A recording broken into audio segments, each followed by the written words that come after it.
voir l'évolution de l'éducatif exercice du billet de 500 contre-résistance. Donc on va travailler a priori d'emblée avec les petites balles lestées qu'on imagine lestées. Donc la position c'est toujours la même. Donc on imagine que bien sûr si vous faites du renforcement, l'épaule aura été préparée, par potentiellement un pompage articulaire préparer la capsule, et puis les cadres éducatifs qui vous permettent d'avoir un échauffement global de votre épaule. Si vous en êtes arrivé là, vous avez certainement dû faire le renforcement sur l'élévation antérieure et le renforcement aussi sur l'élévation latérale.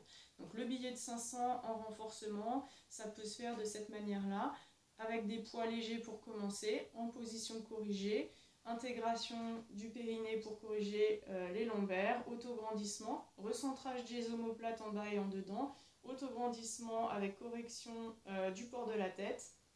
On vient coller les coudes sur les côtés, on garde les pouces plutôt en l'air dans la prise des poids si c'est possible. Donc là moi j'ai pris des petites balles, ça pourrait être des bouteilles d'eau ou peu importe ce que vous avez, des sachets de riz à la maison. Toujours la même progression, on va du plus léger au plus lourd sans forcer et tranquillement. Donc là je vais souffler à chaque fois que je vais faire un mouvement et inspirer dans le maintien. C'est un peu différent des exercices qu'on a fait précédemment. Donc je vais souffler en ouvrant, j'inspire en maintenant et je souffle. J'inspire, je souffle, j'inspire, je souffle, j'inspire, je souffle, j'inspire, je souffle. Pourquoi? Parce que ça nous fait faire un petit temps de statique qui nous fait maintenir la position d'ouverture plus que si on faisait simplement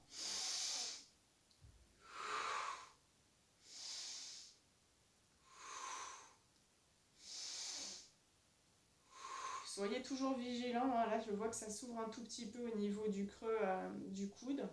Soyez bien vigilants sur cette posture. Maintenant, si vous préférez ne pas le faire en fractionné de respiration, vous faites celui-ci. J'inspire, j'ouvre, je souffle, je referme. Si vous préférez faire le temps de maintien, sachez que le maintien se fait dans l'inspi. Donc, je souffle en ouvrant. J'inspire, je tiens. Je souffle en ramenant. J'inspire, je tiens. Je souffle, j'écarte. J'inspire, je tiens. Je souffle, je ramène. J'inspire, je tiens. Donc ça, c'est avec des petits poids. Donc on va se libérer des petits poids pour l'instant. Et on va travailler maintenant avec un élastique. Donc l'élastique, on va le passer autour des mains, comme ceci. Alors volontairement, je vous montre. Ne prenez pas le pouce. Le pouce vous a rien fait. Il est fragile. Préservez-le. Ne prenez pas les doigts. Les doigts sont fragiles. Ils vous ont rien fait non plus. Passez bien l'élastique là, au niveau du corps de votre main. C'est là que c'est le plus costaud et il n'y a pas d'intérêt à rajouter un bras de levier en bout de doigt où ça va être contraignant pour rien sur des articulations fragiles. Donc je me redresse, je corrige ma posture, je serre bien mes coudes, je ramène mes coudes à 90, là je suis à vide et à chaque fois que je souffle, j'aurai un mouvement. À chaque fois que j'inspire, j'aurai un maintien. Même principe que ce qu'on vient de faire. Donc je souffle, j'écarte, j'inspire. Je souffle, je ramène. J'inspire. Je souffle, j'écarte. J'inspire.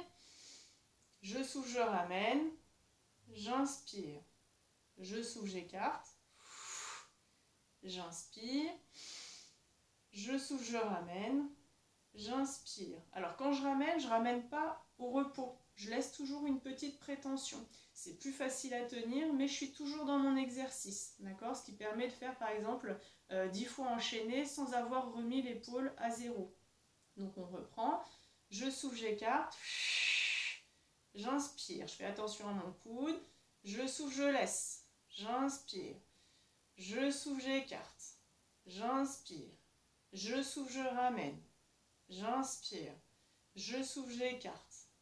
J'inspire, je souffle, je ramène et je fais une pause. Ok.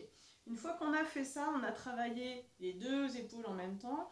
mais on peut aussi ne pas travailler en symétrique, c'est-à-dire qu'on peut faire des mouvements alternatifs à droite, à gauche. Donc même principe, je me redresse, je fixe mes omoplates, je garde mes coudes au corps, les bras à 90, légère petite prétention pour commencer. Je souffle et j'écarte à droite.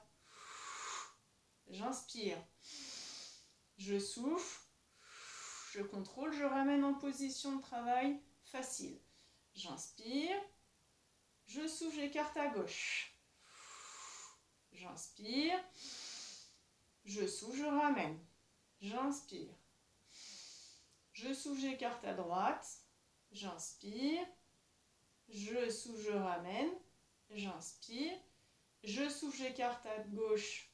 J'inspire en tenant. Je souffle, je ramène.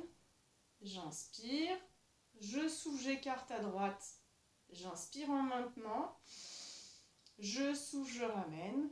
J'inspire au milieu. Je souffle, j'écarte. J'inspire dans le mouvement. Je souffle, je ramène. Et je relâche doucement en respirant.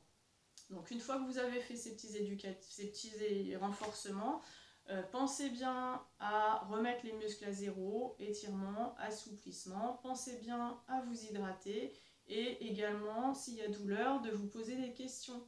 Soit j'ai été trop fort, soit le mouvement n'a pas été bien fait, j'ai voulu faire trop de répétitions, j'ai mis trop de résistance, revoir qu'est-ce qui ne va pas.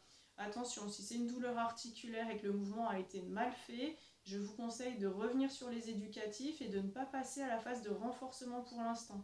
Restez sur de la mobilisation articulaire jusqu'à vraiment maîtriser le mouvement, et quand vous reprendrez de nouveau le renforcement, essayez de le faire avec une résistance minime, que ce soit une résistance élastique ou une résistance de poids. Voilà, on va faire ensuite les marionnettes.